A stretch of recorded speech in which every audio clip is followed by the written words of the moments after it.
welcome back to The Philomath. Jadi seperti biasa di sini ada co-host gue, Aufar. Dan aku, Edwin. Dan mungkin gue jelasin dulu The Philomath itu apa. Jadi The Philomath itu basically ada sebuah podcast. Jadi kita diskusi dengan orang-orang yang kita anggap akan mengubah Indonesia lah. Jadi orang-orang yang kira-kira top talents di Indonesia. Dan kita akan ngomongin hal-hal yang menarik. Topik-topik yang kita bakal diskusin tuh bakal beragam banget. Contohnya mulai dari politik, keuangan, hari ini juga edukasi, dan pokoknya topik-topik yang kita merasa itu bakal berhubungan dengan pembangunan bangsa. Nah, pada episode kali ini gue kedatangan teman lama gue nih. Namanya Iban. Halo semuanya, saya Iban. Atau biasa dikenal Aso juga. Oh, ya Aso nih. Iban Aso. Iban Aso ya. 2 paket nama itu. 2 paket. Dan Iban ini bukan no stranger lah di kalangan. Kalau di gue ketemu di Iban ini di ITB. Jadi kita sama-sama satu angkatan. Gue mesin, Iban ini meteorologi. Dan Iban ini dari SMA itu, mungkin lu bisa memperkenalkan diri dulu, Ban. Oke. Secara singkat. Oke. Ya, perkenalkan diri lagi ya. Saya Iban, atau biasa kalau di SMA atau di ITB juga dikenal dengan Aso, Iban Aso. Saya dari SMA Negeri 70 Bulungan Jakarta Selatan, angkatan 2014. Dan kemudian habis itu saya masuk ke ITB di Fakultas Ilmu dan Teknologi Kebumian, jurusan Meteorologi angkatan 2014 juga. Seangkatan sama Aufar. Dan ketua himpunan. Oh iya, betul. Itu yang saya hampir lupa. Sempat jadi ketua himpunan juga tahun 2017 berarti. 2017. Keren. Jadi kenapa kita ngundang Iban gitu kan? Kenapa kita ngundang Aso? Jadi topik pembicaraan kita atau diskusi kita kali ini adalah tentang edukasi. Specifically adalah kita mau bandingin nih antara edukasi negeri, yaitu yang diberikan oleh negara gitu ya, yang benar-benar kayak SMA negeri ataupun perkuliahan negeri, dibandingkan dengan swasta atau non negeri maupun luar negeri. Jadi edukasi seperti apa? Nah, untuk yang kedua, yang luar negeri atau yang swasta, ini kebetulan si Edwin ini co-host kita, dia ini menempuh pendidikan swasta dan juga luar negeri. Coba ceritain Win gimana? Dulu aku TK sama SD di Santa Laurencia, terus SMP dan SMA di Morningstar Academy, itu sekolah kecil di Kuningan. Habis selesai SMA aku ke Amerika, ke University of Illinois Urbana-Champaign ngambil teknik sipil. Terus habis selesai S1 aku ke London School of Economics, ngambil manajemen. Ya itu sih mungkin background pendidikan aku. Iya, jadi ini different side of spectrum lah, ada satu negeri, satu swasta. Kalau gue nggak tahu, nggak jelas nih, di tengah-tengah gue. Negeri yang rasa luar negeri. Negeri rasa swasta. Negeri rasa swasta. Nah, kalau gue kebetulan pernah dua-duanya. Jadi gue nyicipin negeri karena SMA gue di negeri, tapi sebelumnya gue di Al-Izhar, jadi itu sekolah swasta dari TK sampai SMP. Kuliah juga di ITB gitu kan, teknik mesin. Tapi sempet summer school di US di Stanford gitu, University 1 semester. Terus ya sekarang kerja gitu kan. Jadi ini menarik nih, ada tiga-tiganya gitu kan. Ini pure negeri gitu ya. Swasta luar negeri, hybrid ya. Udah cobain semuanya. Udah cobain semua. Terasa jadinya ya. Coba kita diskusi nih, kita mulai diskusi ya. Oke, jadi siap. Kita mau bandingin kan edukasi di negeri dan swasta. Ya. Kalau dari sudut pandang gue ya, nanti mungkin kalian bisa nanggepin. Jadi edukasi itu ada yang kita terima itu, what we take sama what we give. Apa yang kita bayar lah istilahnya. Keluar gitu, kayak sebuah sistem. Nah, kalau yang what we get, apa yang kita dapat, dan menurut pandangan gue itu ada 2 sisi. Pertama dari hard skill, jadi ilmu-ilmu hard skill gitu kan. Yang kedua ilmu soft skill. Cara bersosialisasi, cara berada di dalam sebuah lingkungan seperti itu. Jadi 2 hal tersebut kita dapatkan di sekolah. Kalau hard skill kita dapat dari kurikulum. Kalau soft skill kita dapat dari budaya, dari interaksi dengan teman, dari TK sampai SMA itu kita dapat gitu. Dan kuliah pun juga sama seperti itu. Kalau yang kita bayar atau yang kita output dari kita adalah bayar sekolahnya gitu kan. Mungkin beda-beda spektrumnya, negeri mungkin bayarnya berapa, dari swasta berapa, luar negeri juga berapa. Jadi Seperti itu. Dan kalau dari segi bisnis itu kan ada konsep return on investment. Jadi lu masukin berapa, yang lu dapat berapa. Itu yang dianggap sebagai apa ya, value dari ini lo, dari investasi lo gitu. Ya, betul. Jadi kalau gua masukin ke edukasi 10.000 gitu, gua dapat misalkan kita hitung ya, misalkan gaji segala macem, kita dapat 50 juta. Mungkin ada yang ini juga ya, nggak intrinsik juga, non intrinsik, kayak misalkan pengalaman hidup atau kebahagiaan, itu kan juga nggak bisa dihitung kan. Nah itu berapa yang kita dapat, gitu kan? Ya. Jadi yang kita masukin, yang kita keluarin dapat apa? Gitu. Karena pada akhirnya semua spending itu mau lihat apa yang kita dapat. Nah mungkin dari situ mungkin kita bisa diskusi, kita mulai dari segi bagi-bagi pengalaman apa yang kalian dapat nih di negeri gitu sama di swasta. Mungkin pertama di negeri dulu, dari segi kurikulum sama dari segi budaya lah. Mungkin dari SMA dulu nih, dari SMA gitu ya. Oke, kalau gue mulai dari gue gitu ya, masuk negeri itu sebenarnya adalah suatu hal yang template, dan menurut gue itu sekolah yang seperti itu gitu. Karena memang ya sudah gitu aja negeri, dan gue nggak pernah kebayang swasta tuh kayak gimana ya, karena gue mikirin swasta itu dari background di lingkungan gue waktu itu, swasta tuh bukan sekolah yang isinya bener gitu, maksudnya bener tuh biasanya anak-anaknya ngablak semua gitu. Itu yang itu maksud, karena itu lingkungan gue lingkungan pinggiran, SMA apa sekolah-sekolah SD swasta, SMP swasta ya seperti itulah, yayasan-yayasan kecil gitu. Tapi pas gue ketemu di level SMP dan masuk ke SMA, wah ternyata swasta tuh jauh lebih ternyata selama ini gue dipersempit sama pemahaman lama gue. Ternyata SMA itu jauh lebih SMA swasta itu jauh lebih wah gitu kan. Cuma gue nggak tahu wahnya itu seperti apa. Nah di SMA negeri ini gue merasa ya semuanya berjalan seperti pada biasanya dengan sesuai rumor, dan dinamikanya ya kayak gitu-gitu aja. Kemudian ada ekskul, pembelajaran seperti itu ada, ya kayaknya template ya. Cuma aku nggak tahu sih sebenarnya swasta itu seperti apa. Cuma ya berjalan lurus-lurus aja. Cuma memang ada hal yang menarik dari sekolah-sekolah negeri ini, sebenarnya dinamika sosialnya gitu kan. Jadi dari segi ininya ya, lingkungan budayanya. Betul. Kalau soal workload belajar itu kayaknya tergantung dari si culture sekolah tersebut gitu ya. Maksudnya atau mungkin culture itu kan maksudnya tergantung dari orang-orang sekitar gitu kan ya. Ya termasuk dulu aku SMP 41, mungkin anak-anaknya lumayan lah, maksudnya orang-orang yang terbilang cerdas-cerdas di situ. Kemudian masuk ke 70, ya ada cerdas-cerdas tapi rada ngehe gitu kan. Sebenarnya ya lebih tepatnya emang sangat ngehe gitu kan. Lebih tepatnya. Nah, kemudian di 70 ini dari SMP negeri ke SMA negeri 70 ini sebenarnya udah ada perbedaan yang jauh gitu. Kalau seandainya 70 dikatakan SMA negeri yang dikatakan pada umumnya, enggak juga gitu. Kalau misalnya kita banding. Iya, benar. Itu yang jadi sebenarnya nih 70 anomali sekali gitu kan. Anomali. Kalau misalnya dilihat dari culture-culture yang lain gitu kan, mungkin ada juga. Karena aku melihat SMA negeri ini kalau kita kelompokkan lagi, ada SMA negeri yang dia lurus-lurus aja gitu kan. Kayak 8 ya. Apa? Belajar mulu. Ya, dulu pas masuk ITB itu kenapa dulu gua ngambil 8 aja ya? Karena gue bisa menjadi pribadi yang lurus di sana. Kemudian kalau misalnya spektrumnya dikerucutin lagi, ya nggak lurus gitu kan. Oh, ada yang memang tawuran ini segala macam, terkenal di jalan raya gitu kan. Itu ada lagi gitu kan. Nah, terus lagi ada sekolah-sekolah negeri, belum lagi terbagi lagi sekolah negeri versi SMA sama sekolah negeri versi STM.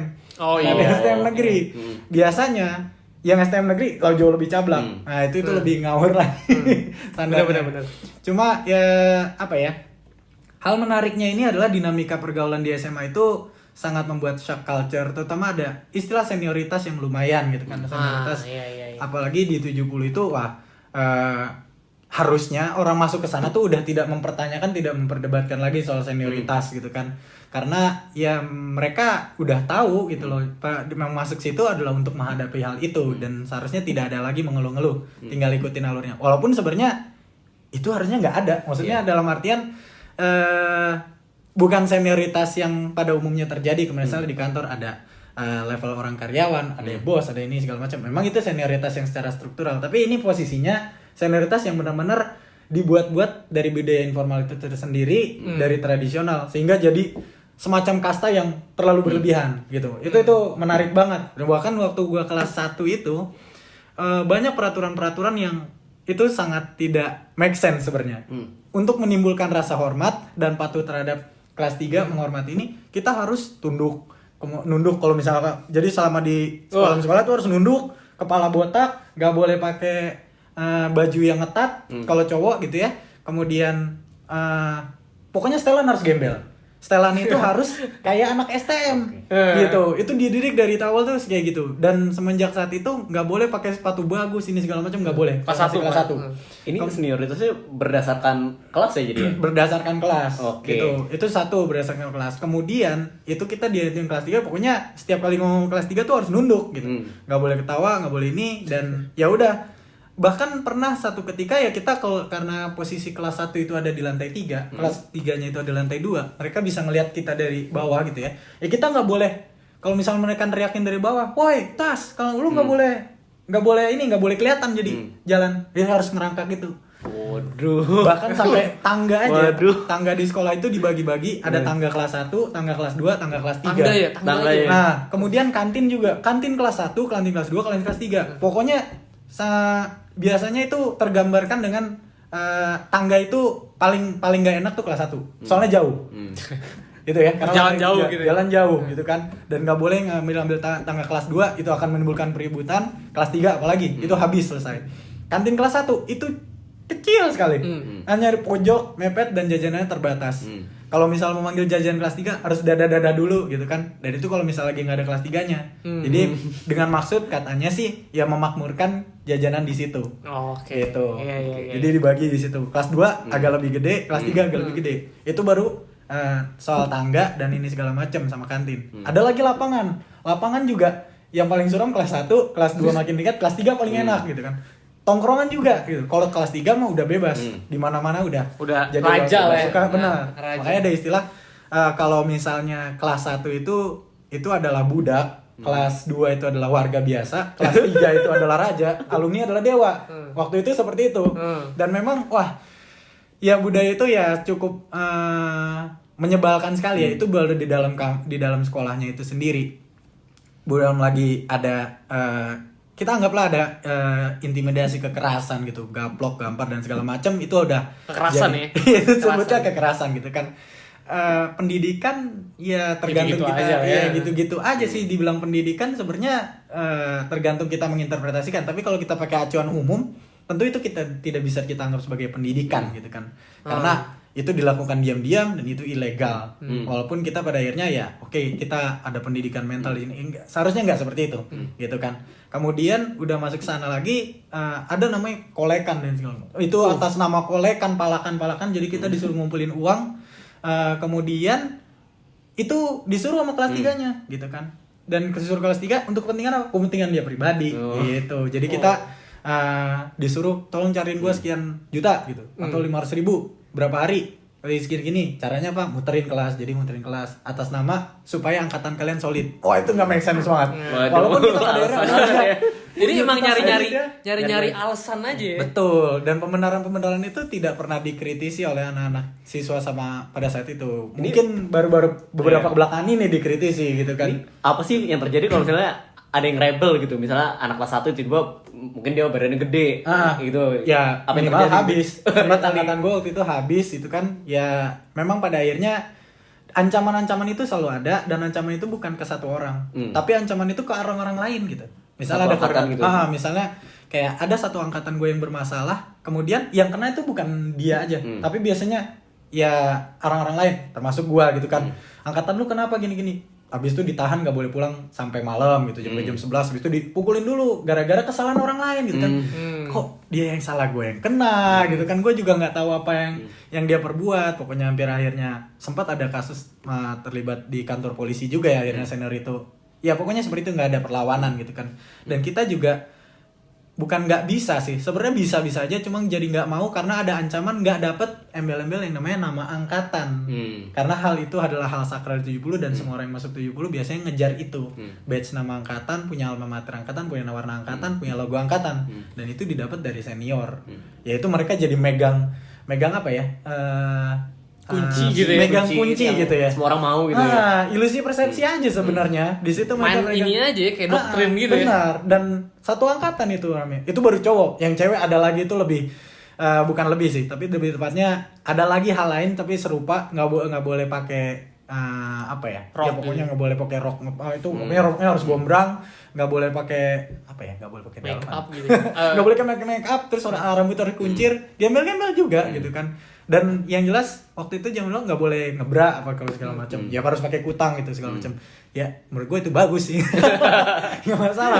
Tapi ketika pada akhirnya pas mereka kelas 2 kelas 3 ya boleh gitu akhirnya. Ya mungkin itu style dari lingkup orang-orang perempuan ya, tapi gue nggak mau no comment lah sama hal itu. Jadi Ya udah. selain cowok, cewek juga. Cewek juga, Cewek karena juga. kan kita satu angkatan dan cuma nanti yang treatmentnya itu ya cowok cewek. Beda-beda lah ya. Betul itu. Belum lagi kalau yang cowok tugas tambahan itu adalah melindungi bulungan gitu kan, melindungi atas nama melindungi nama baik SMA, yaitu dengan cara mengharumkannya, menjaga kandang kita dari serangan lawan gitu kan, atau silaturahim pelajar lawan, atau kita meningkatkan glory itu 3G glory untuk nyerang sekolah-sekolah lain gitu kan. Oke. Nah itu untuk monitor pamor. Kayak ini, kayak apa nih? Kayak kerajaan-kerajaan gitu. Betul. Dan itu menjadi syarat kita harus tawuran berapa orang, harus berapa sekolah menang berapa, kemudian ini berapa, baru nanti dapat syarat jadi bisa dapat nama angkatan. Ya seperti itulah.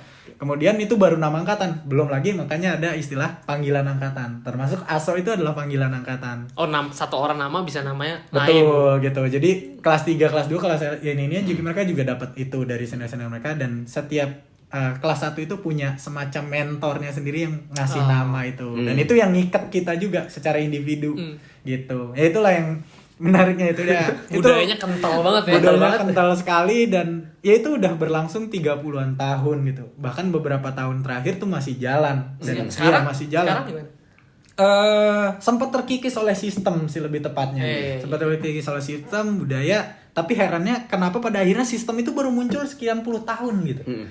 Itu Nah ya. ini yang berarti ada apa ya, dari pihak warga lingkungan sekolahnya itu sendiri bukannya memaklumkan ya, tetapi hanya mengutuk dalam hati dan verbal. Ya udahlah, itu bukan tanggung jawab saya gitu kan, itu anak-anak dia, ya udah yang penting saya udah ngasih tahu gitu kan. Tapi walaupun sebenarnya ya gimana ya, mereka juga punya batasan, mereka punya hidup sendiri, pun tidak seharusnya digituin juga gitu, dibiarkan. Ya emang pada akhirnya ngeheknya dia siswanya juga sih yang bandel gitu kan. Walaupun kadang-kadang dulu masih ada alasan bayar. Wah, gue udah bayar sekolah di sini gitu. Gue udah bisa suka hati gitu kan. Ya itu sebenarnya nggak make sense juga. Nah, itulah yang senior dulu juga pada akhirnya menjadi orang yang di atas guru yang harus dihormatin gitu kan. Nah, ini yang kadang-kadang juga sempat menjadi kejahiliahan di masa lalu gue sempat menganut paham itu, tapi akhirnya gue juga nggak betah lama-lama dengan paham itu. Terutama ketika gue sudah masuk kelas 2 dan kelas 3, kayaknya ini nggak benar dan gue nggak pengen nurunin itu. Itu belum lagi ya masih banyak dinamika yang jelas ya cukup panjang sih. Ya di dalam sekolah seperti itu, di jalanan itu menarik banget karena di masuk 70 itu pertama kali gue ngerasain tawuran, kenal senjata tajam, kenal ini segala macam, ketangkep polisi 2 kali, kemudian ya ngelihat kawan-kawan kebacok, bukan bacoknya kirain kebacok ya udah bocor gitu, ternyata enggak, tempurungnya diangkat, paru-paru bocor, tendonnya putus, koma. Itu kan menarik ya. Menarik maksudnya dalam artian gitu kan, ini nggak main-main biasa doang, gitu. maksudnya kayak sebuah kultur budaya apa ini doang gitu. Dan herannya orang-orang masa itu tuh kayak menganggap itu ya udah itu buat fun gitu. Apanya yang fun ketika pada akhirnya itu bersangkutan sama nyawa. Nyawa murah sekali pada saat itu. Tapi di sisi lain ada hal-hal yang positif ya.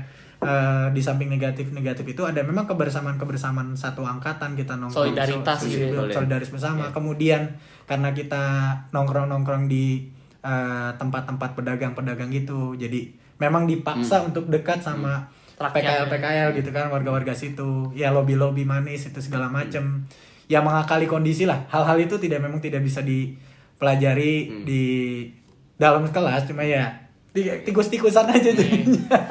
Gitu.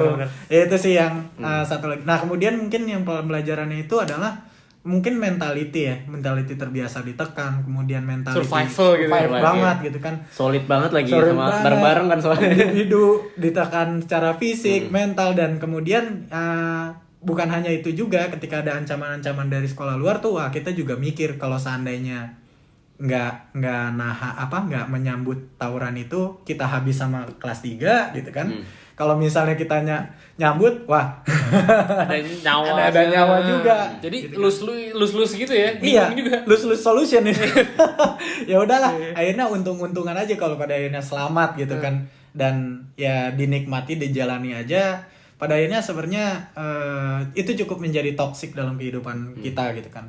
Kalau seandainya kita tidak menjadi dewasa dengan cepat atau tidak ngambil keputusan ini harus ngerem gitu kan, itu bisa jadi kebawa. Karena nggak jarang dari alumni itu juga ya kebablasan. Pas sudah lulus pun kebablasan, dia nggak bisa lepas dari habits di kebergaulan SMA-nya gitu kan. Ya side effect-nya itu adalah dari nongkrong-nongkrong ada juga hal negatif. Ntar dia mungkin jadi drugs, alkohol, itu ada, bugs atau segala macam itu ada.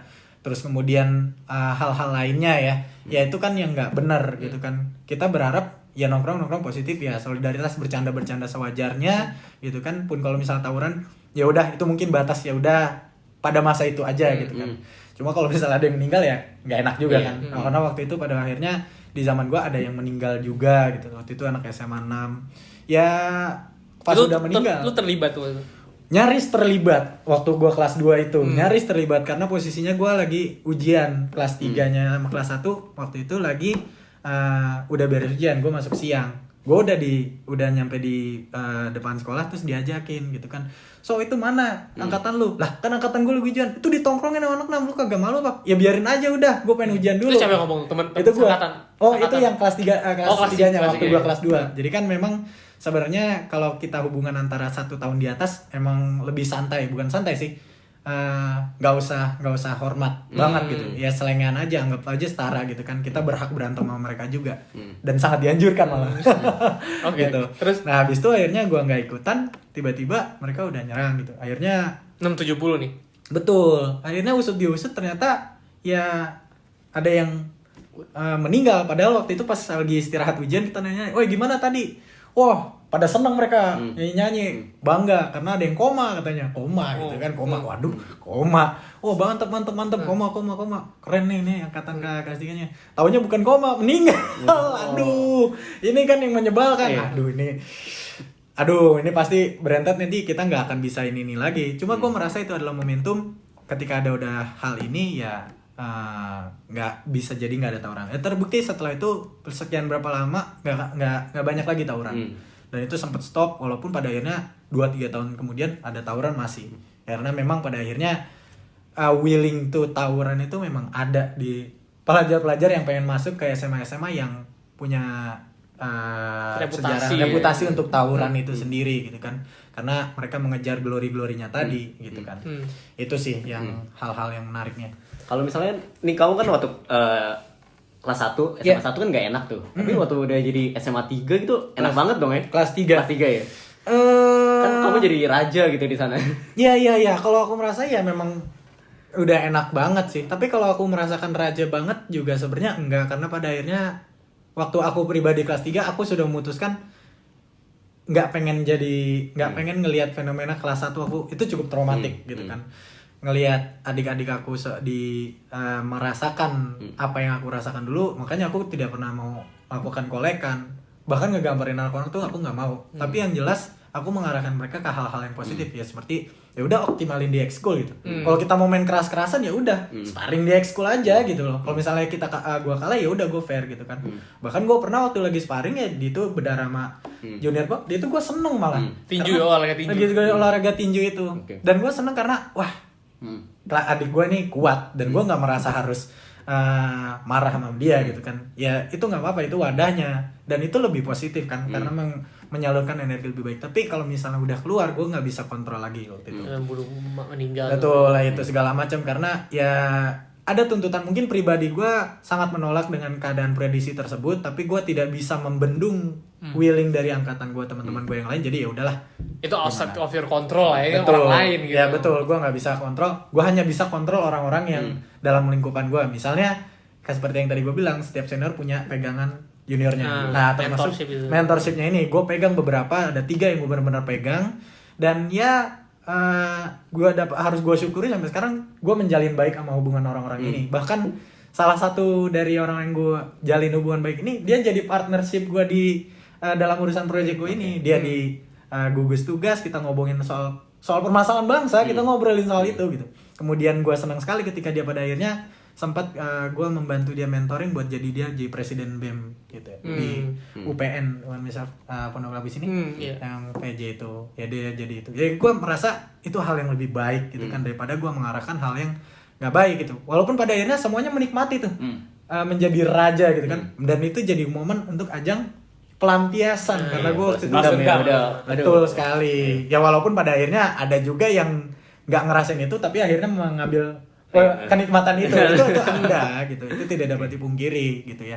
Dan gue cuma hanya bisa skeptis dan ya udahlah, terserah lu aja mau ngapain gitu kan ya. Ini masa-masa ini gue tidak pengen merusak hubungan angkatan juga, tapi paling tidak gue bergerak berdasarkan value gue waktu pas gue kelas 3 gitu kan. Itu sih ya, makanya kelas 3 itu udah nggak ada tawuran. Terakhir tawuran gue kelas 2. Itu pun juga banyak gue berharap nih, semoga ini tawuran terakhir tanpa gue meninggal.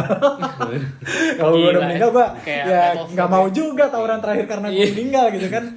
Nah itu sih menarik banget gitu kan di bagian-bagian itu. Tapi tentunya itu nggak bisa selesai ketika gue jadi pengaruh kelas 3. Memang pada akhirnya gue harus punya, kalau pengen merubah hal itu harus harus punya public figure dan pengaruh kuat ke bawah-bawah juga. Mungkin pengaruh ke angkatan atau horizontal itu memang sulit gitu kan. Tapi ya itu bisa sustain ketika saat alumni kita bisa berperan. Karena alumni yang waktu masih gua ngerasain ya, alumni 70 tuh terutama yang angkatan 2 tahun dia angkatan-angkatan sesuai dengan misalnya ada ganjil genapnya itu masih langgeng gitu kan. Ya entah apa orientasinya, entah itu orientasinya suatu value yang diwariskan, ataupun ya nggak jarang juga menjadi orientasi ada bisnis di dalamnya gitu kan. Itu sangat terang sekali gitu kan, ada bisnis, entah itu apapun yang bisnisin tapi ada gitu kan di balik untuk memperjuangkan nama angkatan dan memanfaatkan kepolosan anak-anak SMA gitu kan. Itu sih kira-kira. Wah, menarik banget nih. Apa namanya? cerita di masa-masa jadi SMA flashback gitu ya. Throwback. Jadi kalau yang gue tangkap sih, tadi yang gue denger ya, berarti negatifnya memang ada beberapa budaya yang berbahaya gitu, berbahaya tapi mungkin di sekarang udah lumayan terkikis. Terkikis, betul. Contohnya tawuran dan semacamnya. Betul dan sekali. tapi positifnya juga ada gitu kan. Positifnya ada. Solidaritas. Belajar survive di semua keadaan. Sense of awareness kali ya. Iya, gitu, kan lebih lebih benar. mandiri lah ya, kayak betul. lebih ini ada problem depan gue, problemnya gede gitu. Iya. Gue solve gitu kan. Iya betul. Iya. Dan itu cukup mengikis ketakutan seseorang sih kalau orang-orang udah terbiasa ngelakuin hal-hal yang ekstrim gitu, itu cukup mengikis ketakutan. Apa maksudnya? Mengikis ketakutan dan nyalinya tuh jadi booster banget untuk membentuk hal-hal karakter gila. gitu ya. Iya, betul. Iya. Soalnya ada ini juga kan, quote juga kan kayak masa-masa yang sulit ngebentuk orang-orang yang hebat gitu. Oh, iya.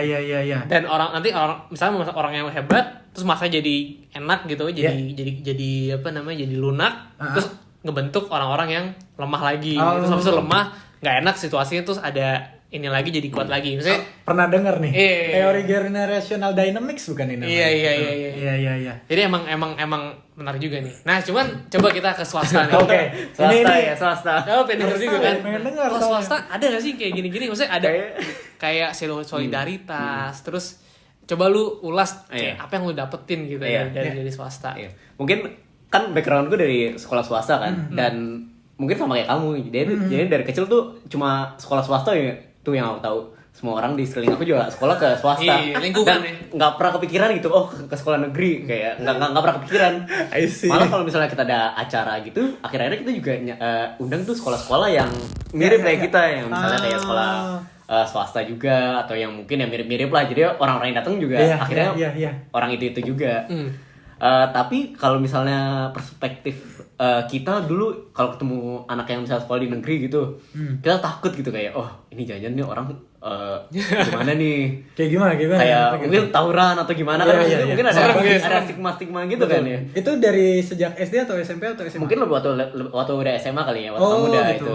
Tapi ya di lain sisi aku juga kepikiran sih, karena mungkin budaya kayak tawuran atau mungkin kekerasan senioritas mungkin khususnya di sekolahku tuh nggak ada banget. Iya, sama sekali nggak ada. Semuanya Sama sekali, ya. nggak ada sama sekali. Aku nggak tahu sih, mungkin itu sekolahku doang atau mungkin sekolah-sekolah swasta yang lain kayak gitu.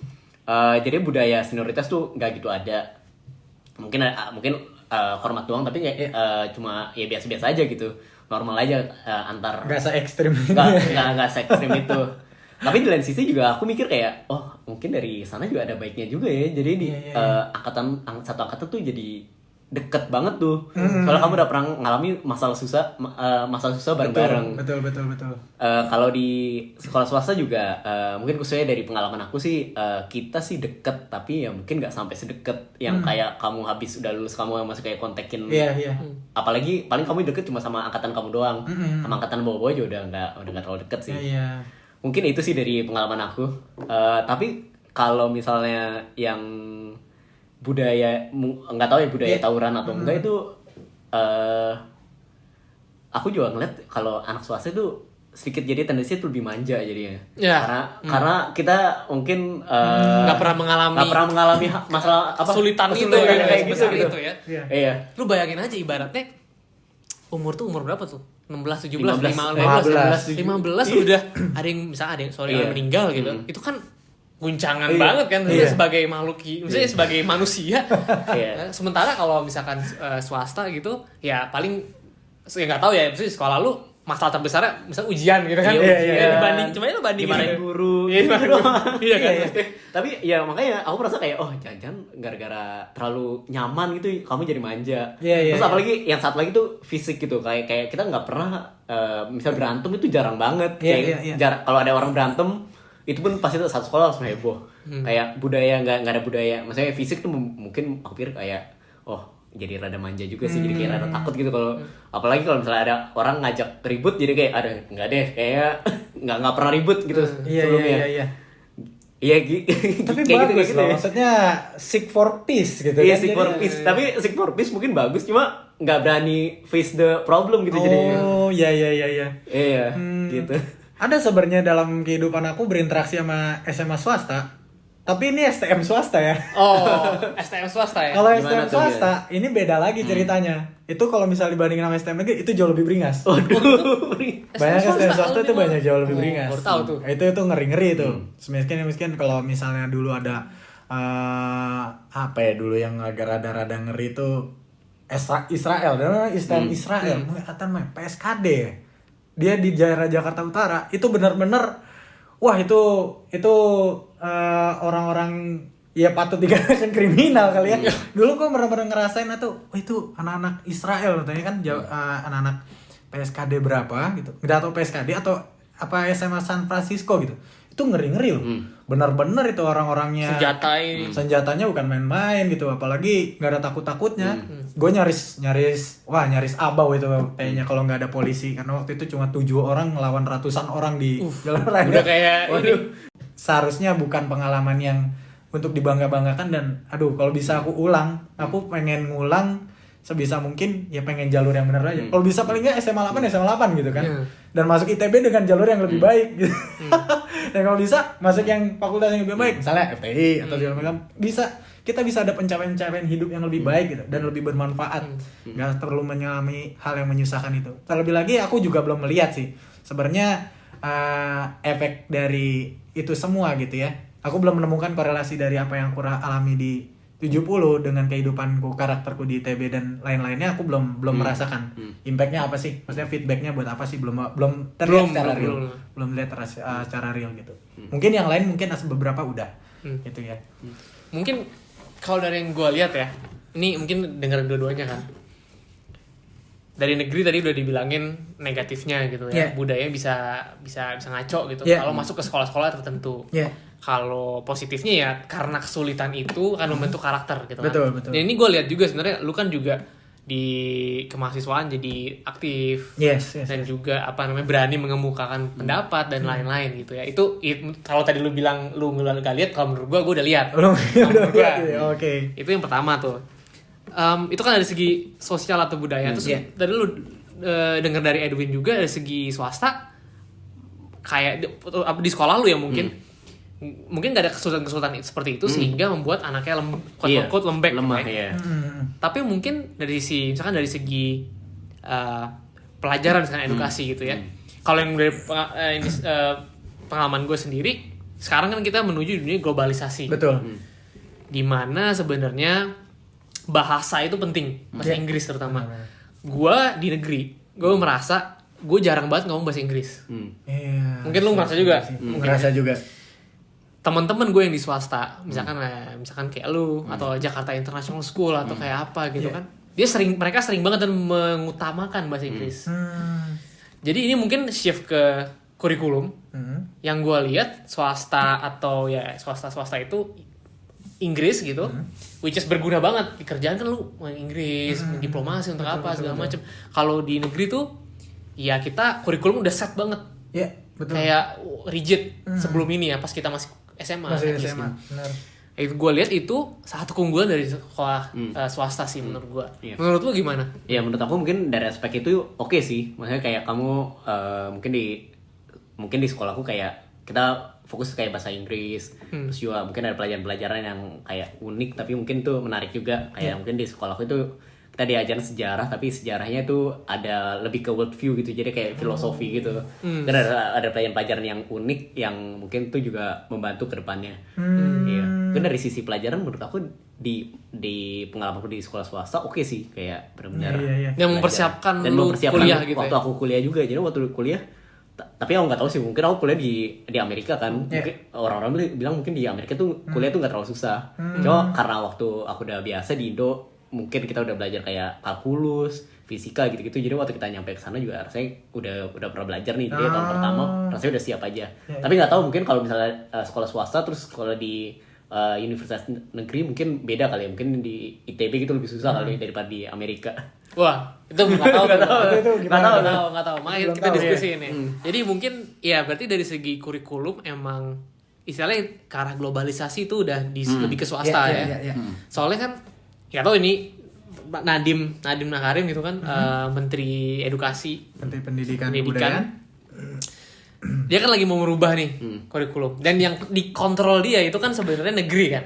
Swasta kan ya itu kan private, nggak bisa diotak-atik. Tergantung ininya lembaga yang mana yang Benar, lembaga yang mana. Menurut gua dari diskusi ini aja udah ada suatu ini bahwa kalau mungkin lu menyadari hal itu Inggris gitu kan. Menurut gua Inggris gua nggak sebagus orang-orang di swasta ya. Betul. Walaupun Kan? memang daerahnya sebenarnya kalaupun misalnya di negeri itu tergantung input anak-anaknya juga. Tergantung input anak. Kalau misalnya input anak-anaknya emang bawaannya tidak terbiasa bahasa Inggris, tidak dibekali dari kursus dari luar, yang nggak akan improve it. Atau mereka tidak dipaparkan untuk mencari seek for learn new things about English gitu kan. Ya akhirnya ada gitu kan, maksudnya. Iya ada. Jadi jago gitu ya. Nggak satu SMA negeri tuh nggak punya template kualitas orang yang berbahasa Inggris dengan baik gitu kan. Nggak semuanya beragam. Ya kalau akan jadi bagus outputnya ya karena anak-anak itu ya yang pintar-pintar ngumpul di situ aja gitu kan. Iya. Nah itu sih yang kayaknya kalau di zaman aku ya kebetulan kayaknya orang-orangnya kebanyakan bisa jago bahasa Inggris bukan karena dari sekolahnya ya. tapi karena memang ada pembelajaran di luar atau sebelum-sebelumnya gitu kan. Itu sih bener. Jadi itu yang pertama tuh yang gue lihat. Yang kedua mungkin saling menutup segmen yang sekolah ya, SMA tapi sih kuliah kan. Yang kedua yang gue lihat dari segi dari segi kreativitas mungkin nih. Karena mungkin kalau yang gue lihat ini debatable ya. Kalau kita ngelihat di negeri itu misalkan budayanya kayak 70 misalkan, itu kan ditekan ya. Istilahnya lu mau mengungkapkan pendapat itu susah, apalagi kalau misalkan sosial ya. Misalkan kalau ke kelas 3 nanti dimarahin. Atau nanti digebukin gitu kan. Takut. Tapi kalau di swasta ini confirm ya. Itu lebih bebas gitu. Kayak gue ngomong A ya emang ini pendapat gue gitu. Betul. Kayak mungkin tuh mirror ke Amerika. Kalau Amerika kan liberal banget kan, kayak baju seragam nggak ada, ini nggak ada. Jadi benar-benar kreatif gitu. Kreatif. Sementara kalau misalnya polar opposite misalnya Jepang gitu kan. seragam gini. Jadinya efisien tapi mungkin nggak out of the box. Lebih monoton gitu ya. Efisien tapi kayak kayak tentara sama artis gitu. Artis kan kreatif. Dua-duanya ada fungsinya, dua-duanya penting buat dunia ini, tapi mereka play different role. Apakah menurut kalian negeri itu akan membuat soldier atau yang nurut dan swasta itu akan membentuk orang-orang yang kreatif out of the box gitu. Menurut kalian gimana? Ini Waduh, ini menutup kontroversial banget nih kayaknya nih. Ini menutup pembicaraan kita di SMA nih ya. Gimana? Oke. Dari dulu deh. Edwin dulu ya. Kalau aku ya, Mungkin aku harus mikir dulu bagian ini. menurut aku mungkin dari negeri dulu ya. Kalau negeri kan tuh tujuan ada sekolah negeri kan tuh supaya banyak orang yang bisa Standar kan. Standar. Jadi menurut aku mungkin itu salah satu tujuan juga sih untuk kayak kita punya misalnya workforce yang ada kayak standarnya tuh semua orang tuh mesti kayak gini, semua orang tuh mesti kayak gitu. Iya. Mungkin ya salah satu tujuannya itu kayak gitu. Cuma kalau misalnya dari sekolah swasta kan orang tuh punya pilihan kebanyakan kan. Kayak kalau misalnya dia nggak suka sekolah ini, mereka bisa ke sekolah lain. Jadi kayak even dari sana juga jadi ya mungkin opsinya lebih banyak aja. Jadi ya untuk mungkin ada parents, ada orang tua yang mau anaknya misalnya lebih kreatif, dia cari sekolah yang mungkin ada kelas seni musik atau apa. Tapi kalau misalnya dia cuma mau anaknya misalnya jago matematika ya dia cari sekolah yang misalnya kayak yang bener-bener olimpiade semua gitu. Jadi mungkin karena di sekolah swasta itu lebih banyak pilihan untuk orang tuanya dibandingkan mungkin sekolah negeri ya yang emang standar. Mungkin itu tujuannya ya walaupun nggak terlalu positif kedengarannya mungkin ya tujuannya bisa kesana sih jadinya. Iya. I see. Kalau negeri gimana ya? Mencetak soldier juga enggak, tapi cukup membuat apa ya? Ya mentemplatkan seseorang, mentemplatkan dalam artian mentemplatkan anggaplah manusia itu adalah produknya gitu ya, membuat template, tapi pada akhirnya banyak juga yang akhirnya rebel terhadap template itu. Maksudnya ada itu di level SMA gejolak kritis itu mulai ada dan mereka cenderung tidak suka diatur. Akhirnya banyak pembangkangan yang menarik nih gitu. Justru malah melawan ini ya, melawan justru ini. sebenarnya pada akhirnya melawan gitu. Gitu karena memang ya apa ya? Sekolah negeri ini masih kayak terutama SMA ini putih abu-abu, masa-masa putih abu emang benar-benar abu-abu gitu kan. Dipaksain juga enggak, tapi habis itu diarahin juga maksudnya dipaksain juga enggak, dibebasin juga enggak gitu kan. Anak-anak itu ketika pada akhirnya dikasih batasan dia akhirnya melampaui itu. Dia dikasih keleluasaan pun juga maksudnya dikasih ke arahan-arahan tertentu gitu kan, nggak semuanya dioptimalkan. Seperti misalnya ekskul atau hal-hal kreatif lainnya juga nggak maksimal gitu kan. Kalau dibilang menjadi soldier atau template gitu kayaknya enggak, justru malah lebih banyak ngebangkang gitu kan. Kecuali kalau misalnya emang sekolah yang genrenya genre militeristik ya. Apa ya, SMA-nya udah militeristik. Ya akademi militer gitu ya, itu seperti itu mungkin terlihat sekali gitu kan. Kalau misalnya Tarnus tuh itu SMA ya? SMA itu SMA Tarnus sebenarnya udah lumayan membuat cikal bakal orang-orang ke Akpol dan Akmil kan. Kalau seandainya emang pada akhirnya seperti itu mending sekalian kayak gitu aja. Gitu kan, itu lebih fair gitu. Cuma yang SMA ini cenderung aku nggak melihat arah yang jelas gitu. Hanya memberikan arah yang demi yang ya udah pukul rata aja punya standar yang sekian gitu. Walaupun pada akhirnya standar itu juga nggak, kalaupun ada yang menonjol, anak-anak itu menonjol di mana, ya udah itu hanya bonus gitu kan, nggak banyak diarahkan dan pada akhirnya itu jadi free will masing-masing gitu kan. Ya pada akhirnya anak-anak SMA itu yang terutama yang negeri ya, nggak tahu yang kalau misalnya swasta lainnya ya benar-benar menunjukkan kekreativitasan itu setelah mereka bebas dari kekangan di dunia SMA negeri terutama gitu ya. Itu sih banyak banget hal seperti itu. Ini menarik sih. Jadi tujuan dari sistemnya itu malah membuat soldier, tapi ternyata ada yang malah membangkang gitu. Jadi gitu kan, memang kan. Betul. Kayak misalnya gue sempet baca di Instagram story lu waktu itu, Soekarno gitu. Soekarno di ITB. Nah, ini mungkin segue ke kuliah ya. Soekarno ke ITB. Pada saat itu ITB itu zaman segitu yang lu ceritain, memang mau membentuk pekerja-pekerja untuk kolonial pada saat itu kan. Dan Soekarno salah satu murid, jadi dia dibentuk untuk menjadi pekerja gitu. Tapi malah Soekarno jadi pembebas negeri ini gitu. Oh iya ya, bener kan? Iya. Jadi memang kadang-kadang hal genre yang mirip ya berarti. iya, ya? mirip kan Pembangkangan kan. Tapi kalau menurut gua Soekarno hanya satu. Nah, Sementara muridnya ada berapa? Iya. betul. Jadi kalau kita ngomong rasio, gue yakin personally gue yakin banget itu anomali Soekarno. Iya. Anomali, pasti anomali. Kalaupun ada lagi yang lainnya itu di generasi selanjutnya juga anomali. Iya, satu anomali. di antara sejuta. Benar gitu. gitu kan. Iya. Pasti anak-anak Indonesia pada saat itu yang lain ya mungkin aja jadi pekerja gitu kan. Benar, Tapi benar. kebetulan Soekarno ya kebetulan aja gitu. Tiba-tiba Kebetulan. dia ada di ITB terus dia membebaskan bangsa yang ini. Sementara kalau misalkan di kasus negeri gitu misalkan mungkin dari 1.000 orang Dari kasus swasta, iya. 1.000 orang ya 500-nya mungkin kreatif gitu kan jadi artis jadi apa maksudnya mungkin juga ya ini mungkin diskusi tapi ini ngomongin ke kuliah gitu kan ini menarik juga karena somewhat refleks yang tadi kita udah diskusiin di negeri di negeri dan swasta kayak misalkan negeri ya tadi kita ngomongin solidaritas lagi apa kayak senioritas Ya.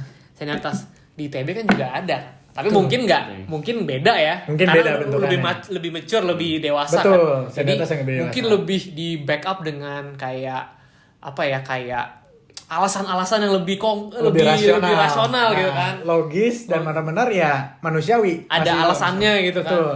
tapi kan dulu nggak ada itu kan ya berevolusi lah tapi tetap gitu polanya kan Polanya tetap mirip. ada kaderisasi Benar, ada apa benar. sementara kalau kita lihat swasta mungkin luar negeri gitu ya atau di swasta nggak ada ya, Di luar negeri nggak ada kaderisasi ya? gue nggak tahu ya mungkin ada yang kayak ini fraternity atau apa gitu yang apa namanya apa tuh namanya Fred gitu ya. iya yang kayak perkumpulan orang Iya, gitu iya. tapi kan itu bukan sistematik kan itu memang pilihan Iya, gitu pilihan, ya. kalau kita kan di negeri kan Iya. harus kayak misalnya himpunan mau masuk himpunan Benar. kaderisasi Apalagi lu, himpunan Iya, yang sangat mesin, kaderisasi gitu kan. sekali. mesin kaderisasi ini kaderisasi terus kalau nggak ikut bener satu angkatan yang ini Kena. yang kena mirip juga kan Lu Mungkin- ngerasain hal itu iya tapi mungkin ya lebih manusiawi gitu. Betul, lebih manusia dan lebih logis dan oke itu tidak bisa didebat gitu karena pada akhirnya iya juga sih gitu kan. iya nah kalau di swasta Kalau aku kan kebetulan aku sekolah di Amerika tapi sekolah Nah, itu di Amerika. sekolah publik juga, maksudnya Iya, sekolah iya, negeri iya. juga. Oh.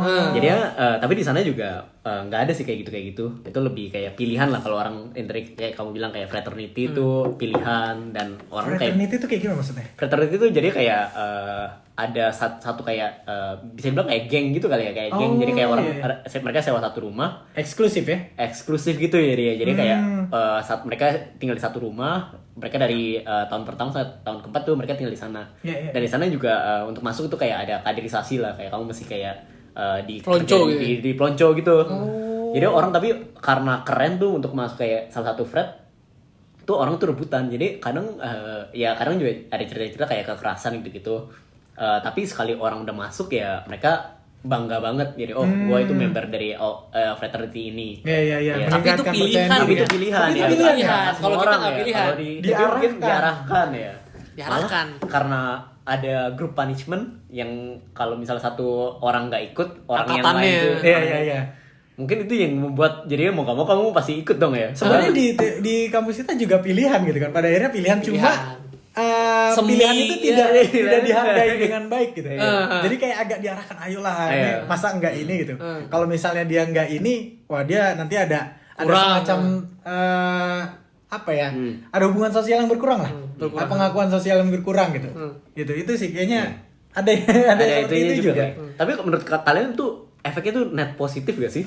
Ada kayak semacam kayak kaderisasi ini gitu. Nah, menurut lu deh, kan lu ketua Ya mungkin himpunan. soalnya nggak pernah ngerasain jadi aku nggak tahu nih kayak. Iya ya.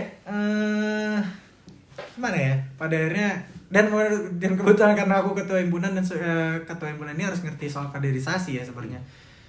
Kayaknya hal itu dengan kondisi Indonesia sekarang ini gitu ya. Memang pada akhirnya orang-orang Indonesia ini cenderung harus diarahkan pada akhirnya ya. Dan perlu diarahkan untuk ketemu ini. Walaupun sebenarnya ada juga orang-orang yang pada akhirnya ibaratnya dia pencilan atas kalau dalam statistik. Dia punya suatu karakter yang gue nggak harus seperti itu dan gue bisa menjamin gue bisa lebih baik gitu dengan pembelajaran untuk membentuk karakter-karakter sebagai kader-kader Indonesia yang lebih maju gitu kan. Itu jarang sekali yang seperti itu. Nggak, maksudnya cukup anomali juga. Tetapi pada anomali. akhirnya karena umumannya anak-anak ini mindset mereka pun juga sudah terpapar sama hal itu. Oh, kita akan kaderisasi gitu. Maksudnya kayak Sama kayak di SMA gitu kan. Lu masuk ke 70 juga, oh betul. udah Udah siap bakal gitu ya, melewati udah. gitu Iya. kan. Jadi bukan urusan kaderisasi itu bukan kayak ini apa ya? Ini kaderisasi apa ya? Bukan kayak ikut nggak ya gitu kan. Bukan kayak harus yang kayak pilihan seperti yang di sana gitu kan. Kayak itu ekskul atau bukan. Tapi kalau ini kayak sesuatu hal yang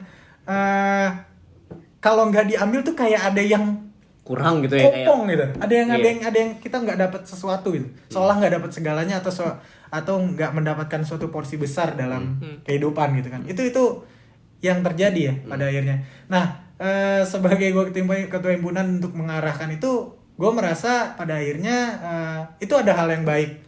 Ada hal yang baik yang dimaksudkan ketika ekspektasi kita memang untuk membentuk karakter-karakter yang cukup baik gitu kan. Tapi ini butuh effort, butuh kesamaan frame semuanya, dan perlu dikonfirmasi juga. Maksudnya apakah benar anak-anak ini sudah cukup baik gitu kan.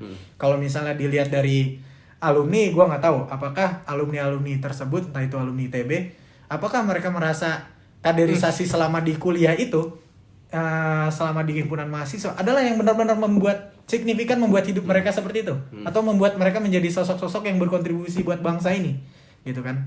Atau jangan-jangan sebenarnya ya itu hanya pemanis saja, maksudnya masa-masa pemanis, atau jadi salah satu dari sekian banyak trigger untuk dia mendapatkan karakter-karakter yang cukup signifikan bagi pembentukan diri dia, agar dia menjadi orang yang bisa berdampak buat negara, nation gitu misalnya. Itu gue masih perlu mengkonfirmasi, ini sebenarnya alumni kita ini sudah benar sesuai itu nggak sih, atau mungkin ternyata dinamika yang lain-lain gitu kan. Walaupun sebenarnya gue tanya-tanya juga ya, beberapa alumni, kehidupan kemahasiswaan itu cukup membentuk sekali gitu pada akhirnya di karakter mereka gitu kan, dan itu sangat mengenang sekali, menjadi semangat juang mereka ini segala macam, dan itu menjadi modal awal gitu kan. Tetapi apakah iya itu masih sama gitu kan, dan kita perlu mensegmentasi lagi dari berdasarkan waktu, dan maksudnya berdasarkan generasi yang masuk ke dalam sistem pendidikan yang ada terkini gitu kan. Mungkin kalau yang dulu orang-orangnya seperti itu, dan akhirnya mereka menyimpulkan bahwa oh iya saya dapat pendidikan ini berdasarkan sistem-sistem ini. Tapi masuk dari generasi yang lagi baru dengan suasana sistem yang baru gitu kan, berbeda dengan sebelumnya, apakah akan sama gitu kan. Nah ini yang perlu buktikan lagi sih sebenarnya, apakah memang hal itu cukup baik, atau jangan-jangan itu tidak sebaik seperti yang dulu-dulu abang-abang atau ayah-ayah kita yang merasakan kaderisasi itu di zaman-zamannya, dan mereka merasa itu cukup signifikan buat saya. Apakah itu masih berlaku sekarang? Itu yang masih jadi misteri juga sih. Dan memang kan berubah juga ya dari zaman ke zaman. Betul. Zaman dulu mungkin lebih parah ya dari kita. Betul. Ya. Sekarang udah lebih melunak, menyesuaikan dengan generasi segala macam. Nah, sebenarnya gue punya hipotesa nih jadinya nih. Gimana tuh? Hipotesa gue adalah ini balik ke filosofi negara gitu. Iya. Jadi kan memang coba kita ini udah kuliah kan, ini lu Amerika kan, US ya. Dan swasta kan mengarah ke US sebenarnya kan. Pertama Indonesia nih, bangsa ini terbentuk dari kesulitan gitu. Kita dijajah, terus kita mengalami kesulitan tersebut, terus kita prevail, kita menang gitu. Kita melawan, dan kita menganggap diri kita ini kuat karena kita sudah bisa melawan gencetan dari mereka gitu. Jadi di semua aspek dari kehidupannya tuh selalu gitu. Coba lu lihat SMP ada kesulitan, terus lulus jadi raja, terus kuliah masuk kesulitan, terus jadi raja gitu kan. Iya. Jadi itu yang gue lihat tuh pattern gitu. Pattern ya? Pattern Iya, gitu. iya. Terus kalau swasta gue lihat Amerika gitu. Amerika kan berlandaskan apa? Kebebasan. Liberal, kebebasan kan. Lu negara Amerika itu negara yang kebebasan, freedom of speech gitu. Benar-benar bebas berkreasi. Jadi edukasinya juga lu mau apa terserah. Egaliter sekali ya, egaliter. Iya, lu mau ikut ini ya itu berdasarkan kemauan lu. Jadi pada akhirnya itu kan kita semuanya di-shape oleh lingkungan, dan lingkungan itu kalau kita tarik ulur itu negara kan. Jadi negara itu men-shape sih ini, apalagi Jakarta kan ini kan ibu kota negara gitu. Iya. Mungkin di US juga kan itu sudah ini ya. Jadi itu hipotesa gue sih. Nah, mungkin terakhir nih sebagai penutup pembicaraan, Lu dari masing-masing dari lu, kira-kira kayak semenit gitu. Menurut lu tentang negeri gimana? Menurut lu tentang swasta gimana?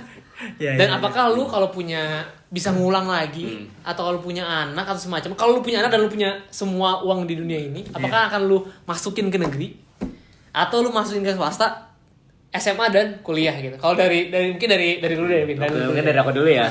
Kalau aku sih ini mungkin pertama kali ya aku kayak ternyata kayak tahu kayak di dalam iya, tawuran segala macam. sekolah tawuran tuh kayak gimana, terus kayak di sekolah negeri tuh kayak gimana. Tapi menurut aku kayak despite of banyak yang orang dengar itu negatif, bener-bener banyak banget yang positif juga yang aku ngeliat.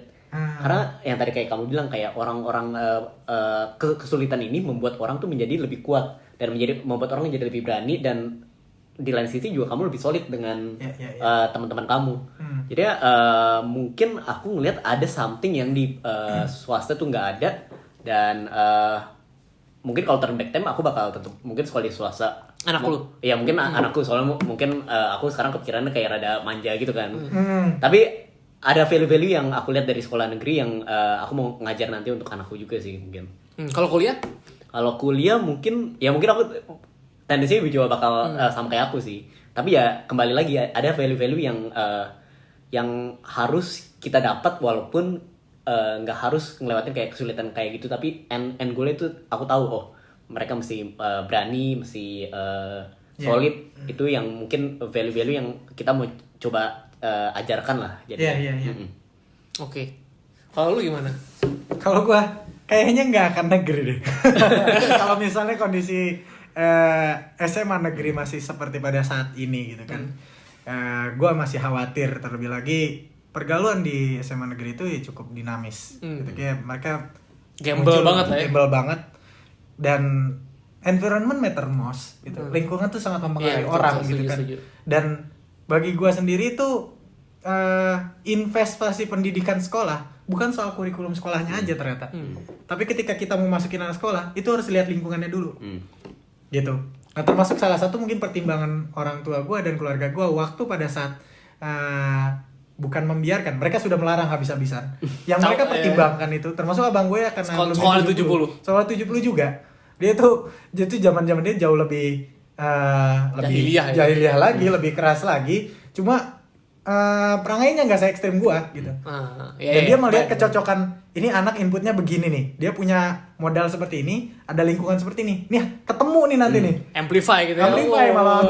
Makanya sempatnya dicegah gitu kan. Padahal orang tua. Betul. Jadi waktu itu sejujurnya nih Pak, itu udah sempat diganti sama abang gua. Apanya diganti? Waktu mau daftar yang RSBI. Oh, daftar online itu ya. Udah diganti mau ke SMA 8. Terus habis itu gua ganti lagi. Karena gue pengen nyoba, pengen experiencing gitu kan, ada hal yang gue kejar gitu kan. Ya padahal ini seperti itu, walaupun padahalnya ada pembelajaran yang pasti gue nggak bisa dapat di tempat lain dan di waktu yang sama gitu kan. Ya cuma gue merasa hal itu bisa kok dibentuk pembelajaran itu. Lingkungan seperti itu gue rasa kita bisa membuat itu, tapi bisa mengarahkan positif. Kalau misalnya bilang swasta, mungkin ya gue akan memperjuangkan itu. Kalaupun pada akhirnya swasta mungkin kayak adek gue pesantren gitu kan. Cuma gue harus akuin jauh biaya pendidikan dia di pesantren swasta itu jauh lebih mahal daripada biaya kuliah gue yang gue rasain.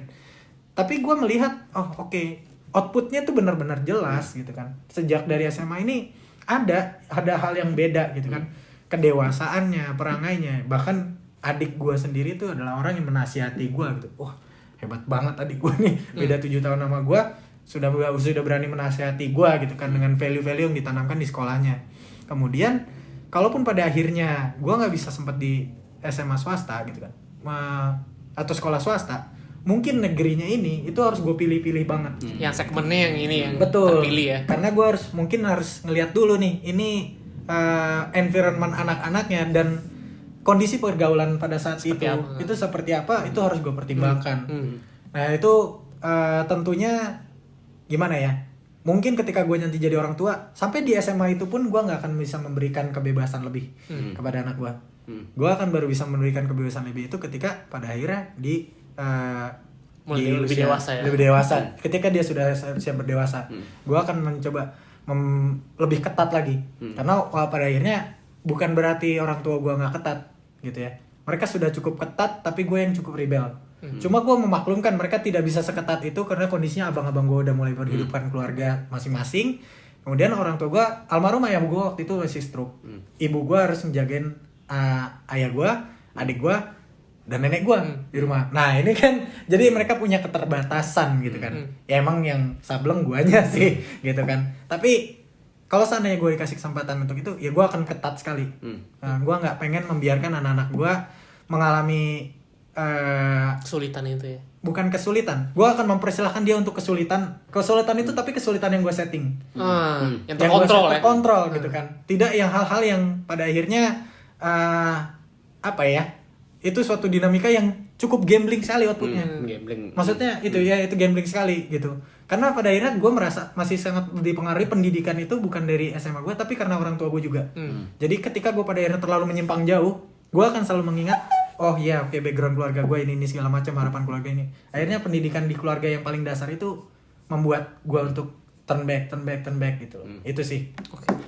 Jadi dari lu mau ngajarin anak lu hal-hal yang value-value yang di negeri juga, dan dari lu poin yang bagus banget tadi ya, so yang gue dengar adalah lu akan balik ke value-value yang orang tua lu diajarkan. Iya, betul. Jadi maksud gue edukasi itu juga pada akhirnya kan di rumah, di keluarga. Iya betul. Bagaimana Pendidikan seorang primer, orang ya? tua itu kan pertama kali lu lahir ya di rumah gitu. Betul. Orang tua lu adalah orang tua dan kakak adik adalah orang-orang yang akan di sekeliling lu dan membentuk lu juga.